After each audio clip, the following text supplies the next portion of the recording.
yuk kita dirikan PAUD Bu, katanya. Ibu mau nggak? Tapi nggak ada gajinya. Pernah merasa sempat menyerah atau apa ya? Sudah deh, saya capek. Ini saya bergerak sendiri, semuanya saya urus sendiri, gitu nggak Bu Romlah? Berbuat dari sekarang, jangan tunda, jangan tunggu-tunggu esok.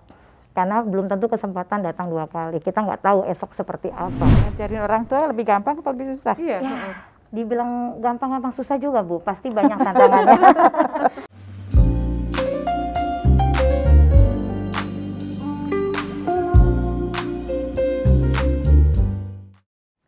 Halo, apa kabar teman-teman sahabat Aksi Hidup Baik Jakarta? Selamat datang dalam gelar wicara Ibu Kota Awards. Kali ini bersama saya Yohana Margareta. Nah, seperti biasa ada yang spesial pada episode kali ini. Tapi juga episode lainnya juga tak kalah spesial sih. Tapi kali ini saya ingin mengajak Anda untuk mengenal sosok yang tentu saja inspiratif, karena di sini gelar wicara Ibu Kota Awards ini ingin menampilkan para pahlawan-pahlawan, khususnya para Sri Kandi di ibu kota yang kali ini benar-benar mendedikasikan dirinya untuk mengangkat semangat dan juga menggerakkan semangat para perempuan Indonesia, khususnya di kota Jakarta sendiri, untuk benar-benar menjadi inspirasi bagi sesamanya. Nah, kalau yang sosok satu ini tentu saja istimewa. Kenapa istimewa? Karena ini adalah sosok yang mendedikasikan hidupnya sehari-hari, terpanggil untuk bersama-sama membangun anak-anak dari usia dini.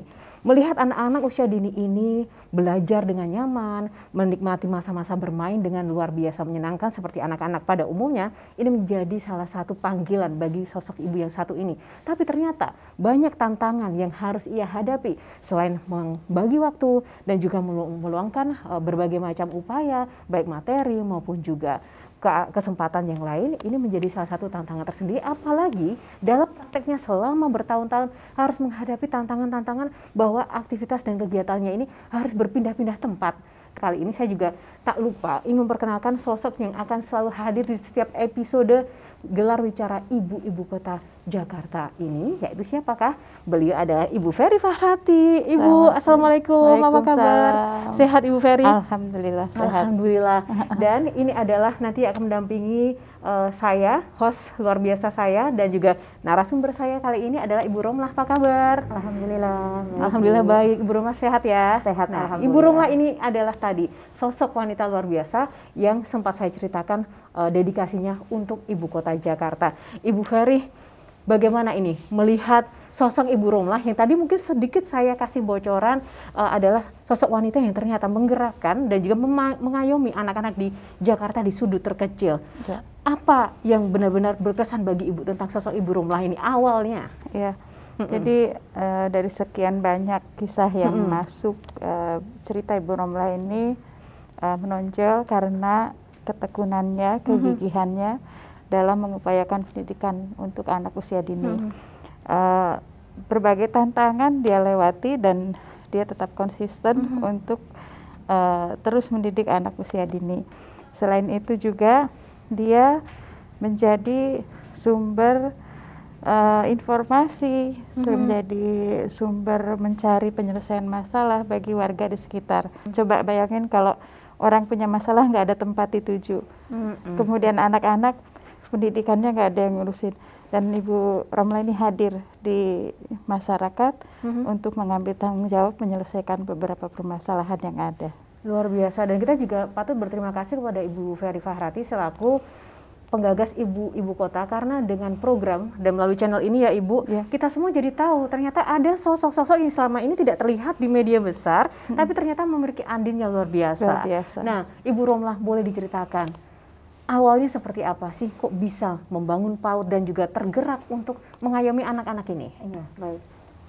Sebetulnya sebelum saya bergerak di bidang pendidikan anak usia dini di PAUD ya Bu, saya juga bergerak di di masyarakat. Itu sebelumnya itu kader posyandu, ya juga yang lainnya, dan saya juga mengajar privat anak usia dini di luar PAUD. Itu awalnya malah. Terus TPA juga, memang semua itu bergelut anak usia dini deh. Cuman judulnya bukan di lembaga PAUD. Nah, ketika tahun 2007 saya bersama teman-teman saya yang 8 orang, awalnya saya ditawari yang sekarang kepala sekolah saya, Ibu Sri Endang Wediningsih. Dia datang, saya masih ingat banget. itu siang hari ke rumah menawarkan saya, Bu Romlah, yuk kita dirikan PAUD Bu, katanya. Ibu mau nggak? Tapi nggak ada gajinya. Saya bilang, oke Bu, siap, saya bilang. Nggak ada gajinya pun, ayo kita bentuk. Karena waktu itu PAUD itu memang kan belum booming ya Bu, tahun 2007 itu baru ada program dari pemerintah. Akhirnya saya siap, ajakan beliau, ayo. Dengan belum ada modal, tempat belum ada, kita masih berpikir gimana caranya. Ya, saya dengan 8 orang teman-teman saya itu, yang berasal semuanya nggak ada background pendidikan, kader-kader semua, awalnya cuma kader posyandu, ibu rumah tangga. Posyandu. Ya. Tapi kita bertekad, gimana caranya supaya kita bisa mendirikan PAUD, gitu kan. Cari, adalah donatur. Kita dapat uang yang seperti saya tuliskan 500.000 bermodal 500.000 ya. Iya. Wow. Waktu itu memang kita masih ada di kantor RW yang kecil. Maaf, tahun berapa itu Bu, 500? Itu tahun 2007. 2007, baik. Ya, ada di kantor RW yang masih kecil. Terus kita belum punya fasilitas apapun, belum punya sama sekali karena belum punya modal. Akhirnya dengan modal 500.000 itu Pak RW yang sekarang udah almarhum, udah nggak ada, kita buat lekar untuk meja belajar. Kami guru-guru yang 8 ini karena memang nggak ada biaya sampai bikin lekar sendiri. kayak apa namanya, ketok sendiri, gergaji sendiri, sampai ngecat itu rame-rame 8 orang berapa hari. Itu alhamdulillah akhirnya kita buat itu dapat murid sekitar 120 orang Bu, pertama kali dan tanpa biaya apapun. Kita kan baru berdiri ya. Jadi guru-gurunya pun alhamdulillah kita cari teman-teman lagi, rangkul teman-teman yang mau, ada 8 orang tanpa bayaran sama sekali. Awalnya berdiri PAUD itu pun masih di kantor RW. Setelah itu ada ruang sebelah lagi, memang itu awalnya ada TK tapi dulu tidak terurus, tidak terpakai. Pindahlah, dia lebih luas sedikit. Nah disitulah kita belajar. Selama 6 bulan itu kita masih apa ya, belajar apa adanya gitu.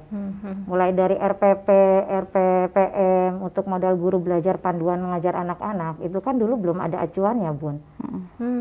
Di situ alhamdulillah saya pribadi, karena saya memang basicnya pendidikan, tapi saya bukan dari latar anak usia dini yang TK lah, PAUD lah, karena hari itu kan baru PAUD ya. Saya coba pakai kurikulum TK panduannya. Teman-teman saya yang lain berpatokan kepada saya. Dari RPPM-nya, RPH-nya, mereka tinggal mengajar. Ini loh saya buat sebelum mengajar kita ada panduannya, yang lain mengikuti gitu. Alhamdulillah juga akhirnya tuh PAUD di sekitar saya, karena belum ada panduan, itu jadi kayak patokan. PAUD yang berdiri di sekitarnya kan mereka tidak tahu tuh untuk membuat RPPM, RPPH. Itu alhamdulillah mereka bertanya, Bu gimana caranya? Jadi walaupun menurut saya juga itu mungkin benar apa enggak ya, karena dulu belum ada gitu. Alhamdulillah di situ terpakai. Jadi PAUD-nya sendiri udah punya rancangan kegiatan gitu ya. Iya Bu. Ibu pendidikannya apa? Saya S1 pendidikan, tarbiyah. S1 pendidikan. Ibu, lalu bagaimana dalam perjalanannya sampai bertahan sampai dengan titik ini, itu mengayomi anak-anak, itu mekanismenya seperti apa sih Bu? Apa tantangan yang dihadapi dari tahun ke tahun, dari masa ke masa itu? Banyak sekali ya Bu.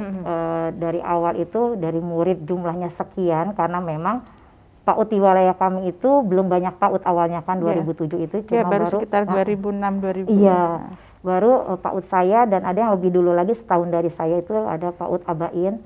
Ya, setelah itu setiap RW kan pemerintah sudah menganjurkan ada lembaga PAUD, sudah mulai banyak. Nah akhirnya sejalannya waktu PAUD kami itu mulai berkurang murid-muridnya. Kenapa? Karena terpecah di RW sana sudah ada PAUD, di RW sana sudah, jadi mulai sekitar 60-65an ke sini gitu. Nah, setelah sekarang COVID ini menurun sekali, cuma 25 murid Bu. Itu pengaruh sekali. Saya penasaran Bu, apa yang mendorong Ibu, kan tadi dibilang kalau pendidikan ya dasarnya pendidikan, tapi artinya tentang PAUD sendiri tidak tahu ya. Ibu nggak tahu gimana, tapi Ibu terdorong untuk bikin apa Bu, yang mendorong Ibu bikin PAUD ini? Mungkin panggilan hati kali ya Bu ya. Kecintaan saya memang dari awal sebelum saya di PAUD kan sudah bergelut dengan anak-anak. Dari LS private itu kebetulan kebanyakan murid-murid private saya memang anak ABK. Jadi ada di satu wilayah, itu pun sebelumnya saya juga nggak tahu bahwa dia anak ABK. Tapi ternyata akhirnya saya menangani anak ABK. Padahal saya tidak punya latar belakang pendidikan untuk menangani ABK. Tidak sama sekali. Tapi itu tidak menyurutkan saya, oh saya harus bisa. Kemudian setelah itu karena kita sudah sekali ikut, jadi setiap ada acara saya dikabari. Dan juga acara-acara lain yang untuk menangani ABK saya langsung ikut gitu. Karena saya merasa oh perlu gitu, gimana caranya walaupun saya nggak punya background.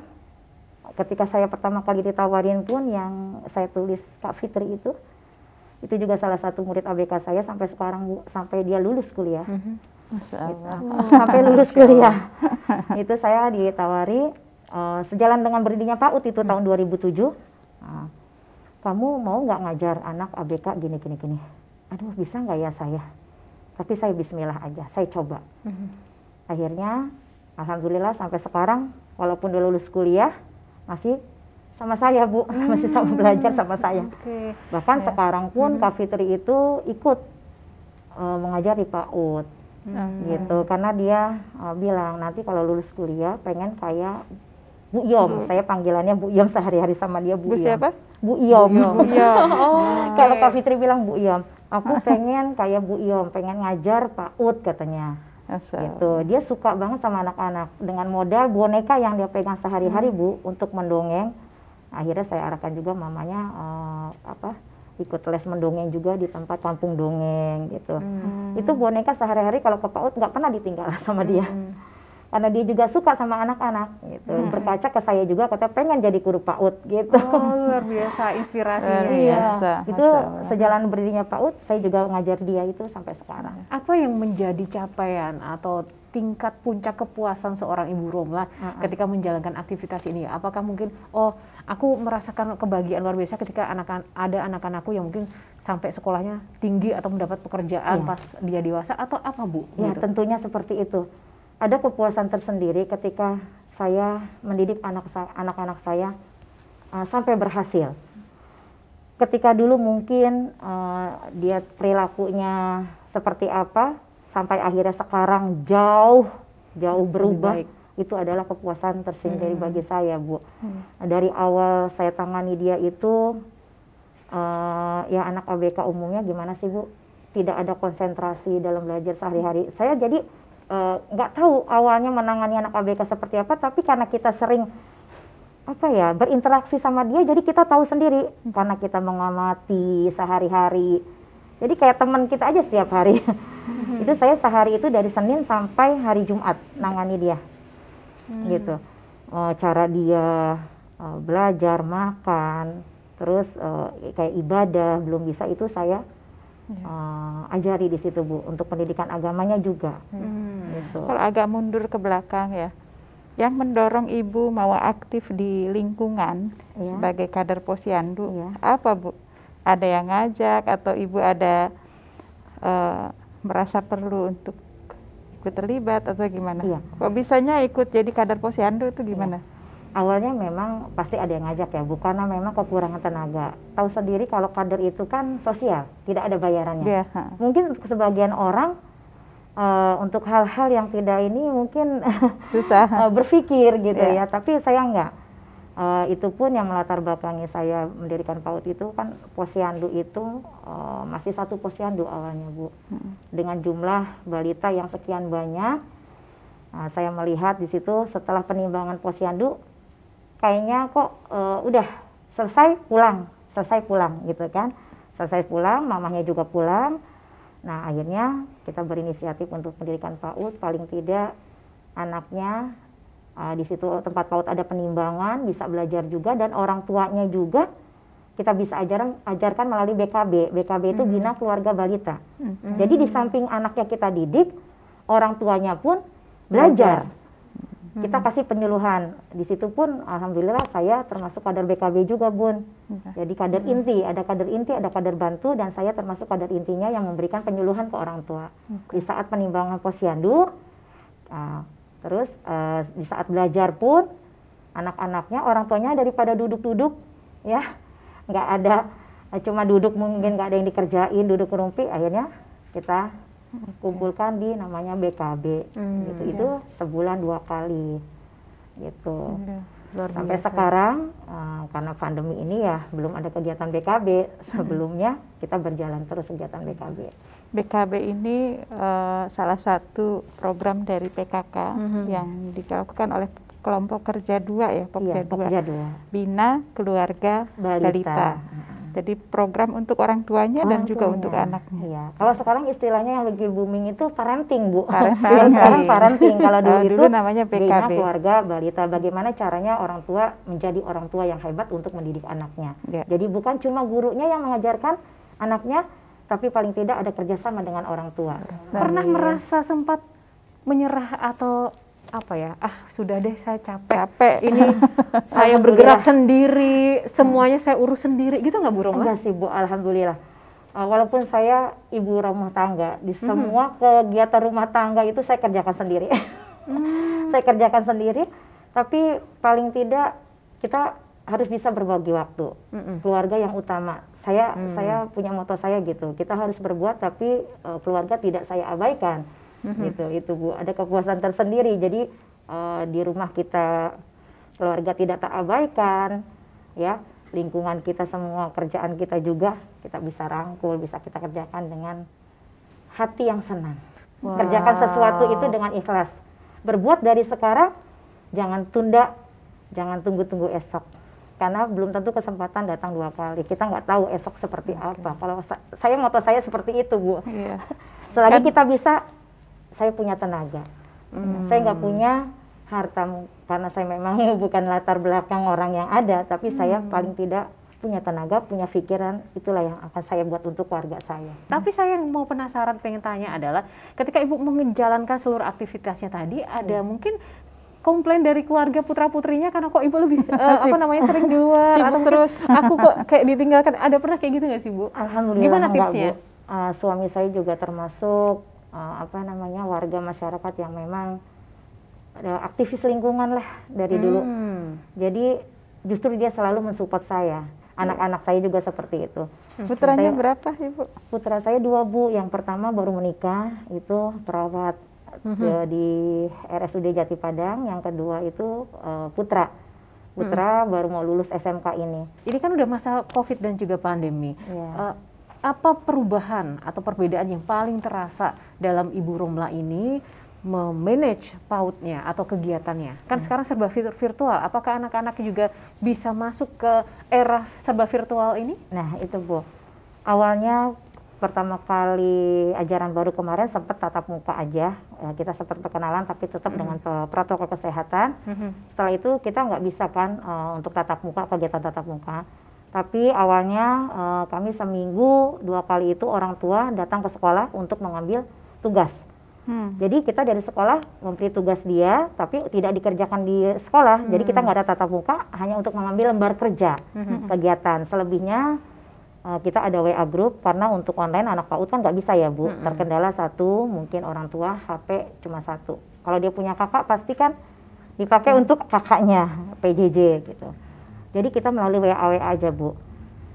Jadi orang tua murid nge-share foto kegiatan yang kita kasih hari ini, materinya ini loh, pembiasaan misalnya mencuci tangan. Nanti dia gerakan 3M misalnya, nge-share videonya atau laporan fotonya, di foto untuk bahan laporan kita nanti ke dinas. Gitu. Terus ada juga sejalan waktu ke sini saya berpikir lagi, kapan berakhirnya COVID ini? Kita masa diam aja guru gitu kan? Sementara anak-anak ini pengen sekali cepat berakhir dan masuk ke sekolah, tapi terkendalanya sikon seperti ini tidak bisa kan, Bu? Akhirnya saya berpikir dan saya mengajak teman-teman saya, yuk kita jemput bola. Itu pun saya tanya dulu orang tuanya di grup, bersedia apa enggak? Siapa yang bersedia, saya datangi ke rumahnya satu-satu. gitu. Nah, alhamdulillah sampai sekarang itu yang saya lakukan, Bu. Kita jemput bola tapi tidak rutin setiap hari. Seminggu 2 kali. Hari Senin dan hari Kamis. Itu pun tidak lama waktunya, cuma 1 jam. Tadi dibilang kan Ibu latar belakangnya memang pendidikan, terus Ibu belajar berbagai macam ikut pelatihan-pelatihan. Iya. Itu gimana kemudian selain pengalaman juga pembelajaran, Ibu terus belajar nih sampai sekarang? Ya, alhamdulillah masih belajar sampai sekarang, Bu. Jadi kita belajar, setelah kita belajar, walaupun saya punya ilmu sedikit, kita bagi juga ke guru-guru, guru-guru di sekitar saya maupun guru-guru di se-Jakarta Selatan. Jadi kita memberi parenting ke guru-gurunya untuk ke orang tuanya gitu. Jadi kita didiknya ke gurunya dulu nih. Jadi guru sesama guru PAUD diajari parenting agar bisa mendidik orang tua. Karena kalau pada dasarnya kita sudah kemudian mendidik anak-anaknya, tapi kan memang ada ya orang tua yang memang juga belum sepenuhnya untuk bisa melebur dengan perkembangan zaman, memang juga harus butuh didikan ya Ibu Ferry ya. Iya, betul. Seperti apa itu tantangannya ya? Ngajarin orang tua lebih gampang atau lebih susah? Iya. Dibilang gampang-gampang susah juga, Bu. Pasti banyak tantangannya. Justru orang tua ya, kita harus sabar dan kita harus tanamkan ke orang tua itu bagaimana cara mendidik anak ya, Bu. Ada pengalaman paling berkesan nggak, Bu? Pasti. Coba mungkin salah satu Biasanya contoh, Bu. kalau orang tua itu kayak di PAUD ya, Bu. Banyak perkembangan itu kan nggak cuma satu. Orang tua itu nuntut. Ada yang ke kita itu bicara yang nggak enak lah, karena mungkin dia juga mengerti dan juga background dia dari guru gitu ya. Dia pengen anaknya itu cuma baca dan tulis, baca tulis. Saya selalu bilang di awal tahun ajaran ketika kita kumpulkan orang tua, kita di situ ada pengenalan program. Dari awal saya katakan, Ibu, di PAUD kami di sini ada beberapa aspek perkembangan yang harus kita kembangkan. Ya, baik perkembangan bahasa, kognitif, kemandirian, sosial, fisik, ya. Kalau untuk baca tulis itu kan cuma Bu kalau bahasa. Baca kan bahasa ya. Kalau untuk menulis mungkin motoriknya aja. Sementara masih banyak aspek perkembangan lain yang harus dikembangkan. Kalau memang ibu menuntut di PAUD kami, anak yang lulus dari PAUD kami bisa baca untuk tulis, bisa baca dan tulis, silakan dari sekarang ibu cari sekolah lain. Itu dari awal saya sudah bilang seperti itu ke orang tua ketika pertemuan awal ajaran baru gitu. Karena memang ada yang seperti itu. Kok belajar di PAUD cuma main-main aja ya? Kok belajar di PAUD cuma ini aja ya? Gitu. Saya selalu tekankan ke anak-anak saya di PAUD, nah, belajar itu tidak hanya menulis, mewarnain atau membaca. Ya. Saya memang dari awal PAUD itu kalau pembukaan tidak lepas dari dongeng, Bu, cerita. 30 menit itu sebelum dari pembukaan, sebelum ke materi inti, kita dongeng dulu, cerita 30 menit. Itu rutin saya lakukan. Dan itu alhamdulillah anak-anak sangat senang. Sampai kita juga bilang ke anak-anak, belajar itu nggak cuma baca tulis. Ini Bu Guru lagi cerita, kamu lagi ini sedang belajar loh.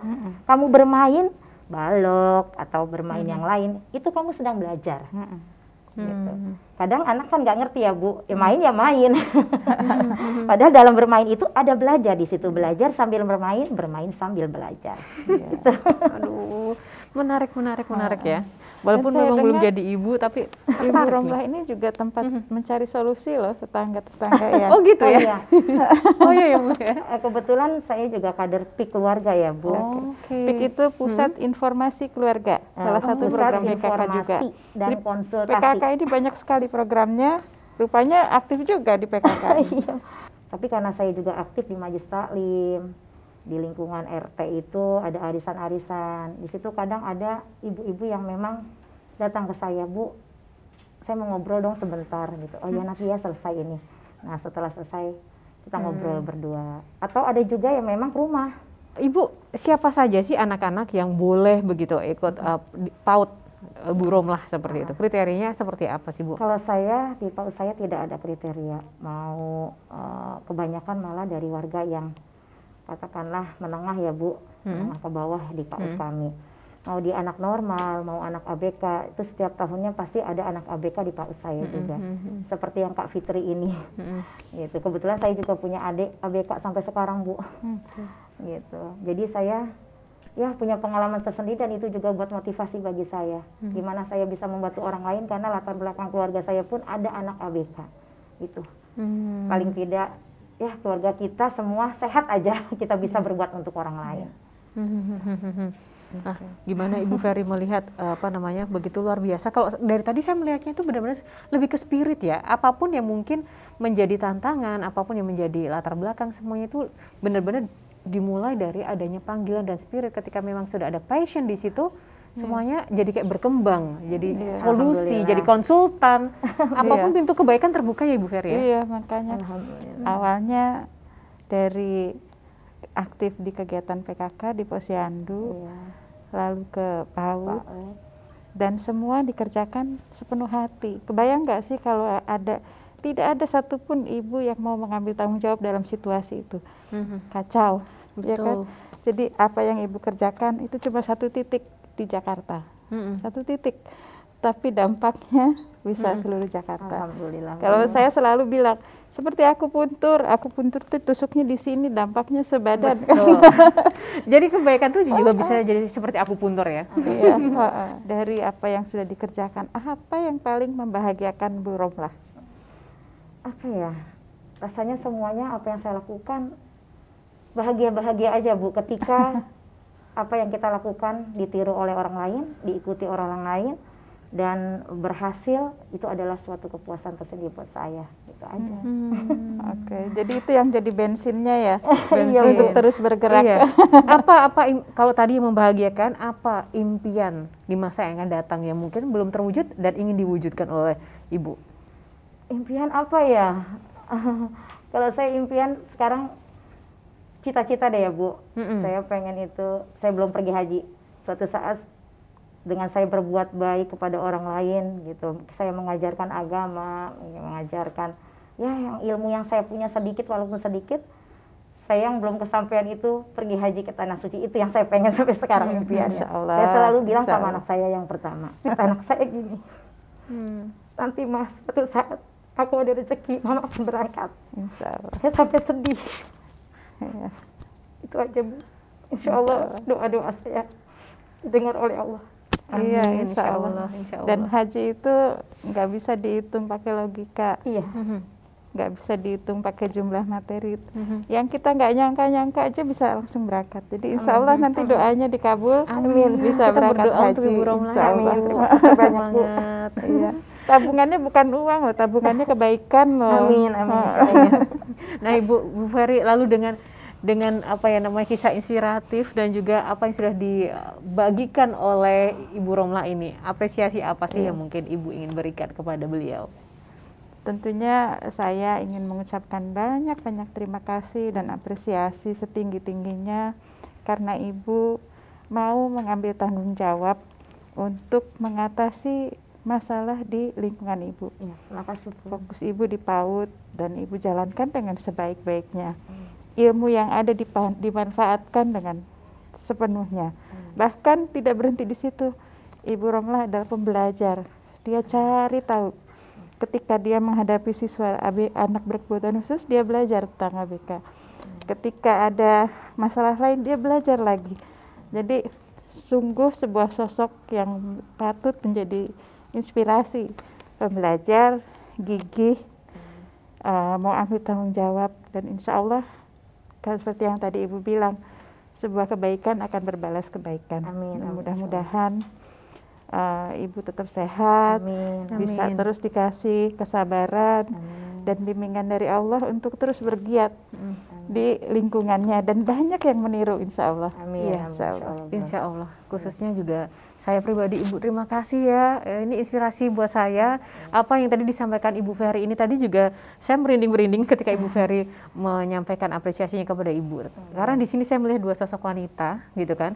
Yang satu ini adalah jembatan kebaikan gitu kan, yang boleh mempertemukan gitu kan orang-orang yang luar biasa seperti Ibu Romlah, dan yang pasti kesimpulannya adalah dalam aksi hidup baik ini yang digagas oleh Ibu Ferry ini memang saya percaya ya ini akan bisa membawa banyak hati untuk bisa lebih banyak berbuat dan juga berkarya bagi sesama. Khususnya tidak usah jauh-jauh, saya pun jadi dari tadi pengen nangis, pengen selalu merinding gitu kan. Terima kasih Ibu Romlah, semoga tetap kuat, tetap semangat dan bisa menjadi berkah bagi anak-anak, bahkan orang tua dan lingkungannya. Yang pasti dalam kesempatan ini kita benar-benar bisa belajar bersama bahwa kegigihan, ketulusan, panggilan, passion, dan juga niat hati yang tulus, ikhlas dan suci itu benar-benar pasti akan berbuah manis, karena pada akhirnya mungkin tidak saat itu bisa berbuah baik, tapi melalui proses yang ada itu benar-benar bisa sampai dengan luar biasa dari hati sampai ke hati. Terima kasih Ibu telah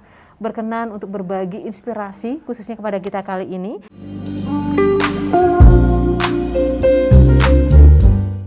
Namun ternyata tidak hanya inspirasi Ibu Ferry, tapi Ibu Romlah kali ini juga akan menunjukkan pada kita berbagi inspirasi karya-karya nyata anak-anaknya seperti itu. Ada apa aja Bu nih yang menarik yang dibawa? Boleh tahu? Ada kalender Bu, ini anak didik saya, ABK saya yang sekarang. Jadi dia melalui awalnya coretan-coretan, coretan-coretan, terus sampai akhirnya saya sarankan ibunya, ini kerja sama-sama orang tua jadinya saya sarankan ibunya untuk dimasukkan ke lembaga les-les gambar. Akhirnya dicetak, dia di depan laptop sehari-hari, sebelumnya ditulisan berupa coretan-coretan. Yang namanya Fitri, iya, yang Fitri. Sekarang mengajar di PAUD-nya Ibu. Iya, ikut mendampingi saya gitu. Ya walaupun dia cuma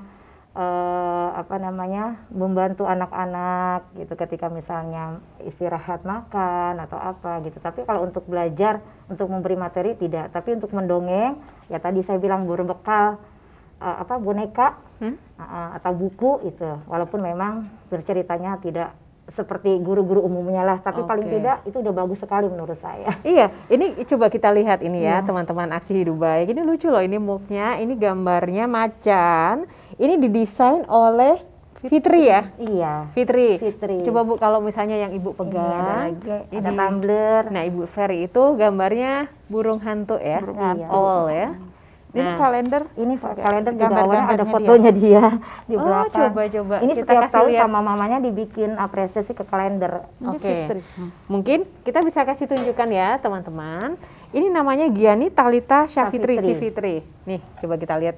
Ini adalah si Fitri, salah satu anak ya. Sudah kuliah. Sekarang sudah kuliah. Sudah lulus dari PNJ. Oke. Dari umur berapa Fitri ya bersama Ibu ya?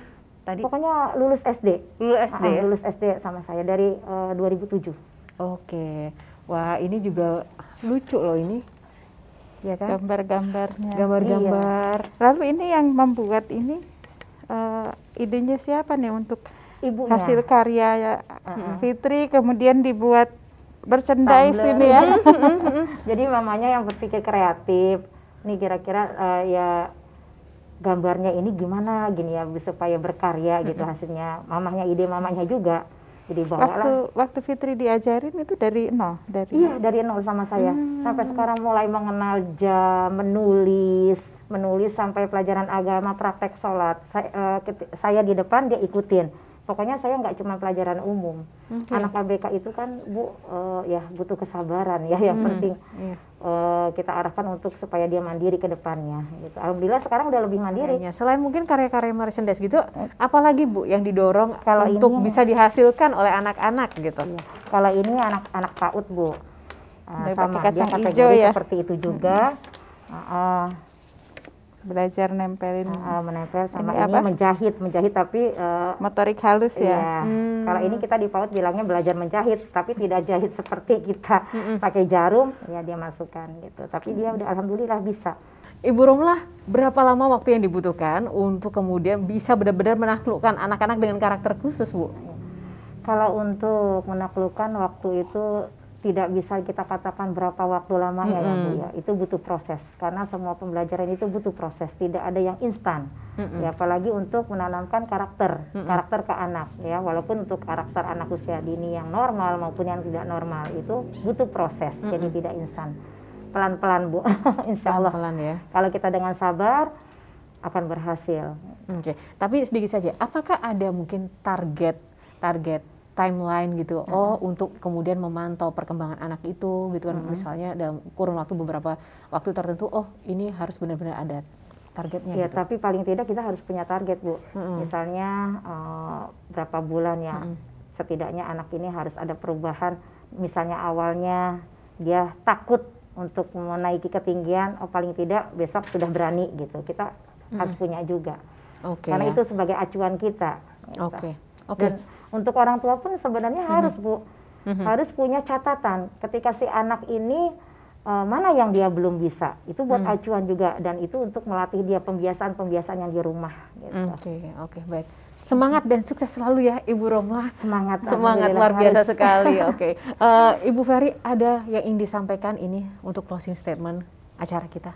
Oke, jadi mari kita ramaikan cerita-cerita di Jakarta ini dengan cerita-cerita perempuan penggerak yang tentunya menghangatkan hati kita ketika mendengarnya dan menyatukan hati kita semua warga Jakarta untuk bergerak bersama. Jakarta bisa maju, bisa berkembang kalau kita sama-sama bergerak. Dan Ibu Romlah sebagai salah satu contoh yang sudah bergerak di wilayahnya. Mari kita semua bergerak di wilayahnya masing-masing dengan passionnya masing-masing, dengan kepeduliannya masing-masing di lingkup yang lebih luas dari batasan keluarga. Luar biasa, terima kasih sekali lagi Ibu Romlah dan Ibu Ferry yang sudah benar-benar menjadi host luar biasa bersama saya kali ini. Dan juga seperti yang disampaikan oleh Ibu Ferry tadi, teman-teman Aksi Hidup Baik dimanapun Anda berada yang menyaksikan acara ini, ramaikan inspirasi-inspirasi dan juga kisah hidup baik ini di media sosial Anda ataupun juga di percakapan-percakapan pribadi Anda melalui jaring message pribadi Anda. Dan tak lupa saya juga ingatkan Anda terus saksikan gelar wicara Ibu-Ibu Kota kali ini setiap hari Sabtu dan juga Minggu pukul 19 waktu Indonesia Barat. Dan juga jangan lupa subscribe YouTube-nya ya. Jangan lupa subscribe YouTube-nya. Jangan lupa menempelkan atau mengetik hashtag kita kali ini, tagar Aksi Hidup Baik, dan juga tagar bergerak bersama Ibu Kota Simpul Kekuatan Jakarta. Dan apakah Anda salah satunya? Saya harap demikian, karena saya pun juga ingin menjadi bagian di dalamnya bersama Ibu Ferry dan juga Ibu Romlah, dan masih banyak sekali perempuan-perempuan istimewa Jakarta yang nanti akan kami hadirkan dalam episode-episode berikutnya. Baik, terima kasih teman-teman Aksi Hidup Baik, luar biasa sekali untuk waktu Anda yang sudah berkenan untuk menyaksikan perbincangan istimewa ini. Saya Yohana Margareta undur diri, mohon maaf jika ada kekurangan dalam kami memandu acara ini. Tapi yang pasti, semangat Aksi Hidup Baik harus kita langgengkan selama-lamanya. Semangat, stay healthy, stay safe, hidup Jakarta maju. Bye.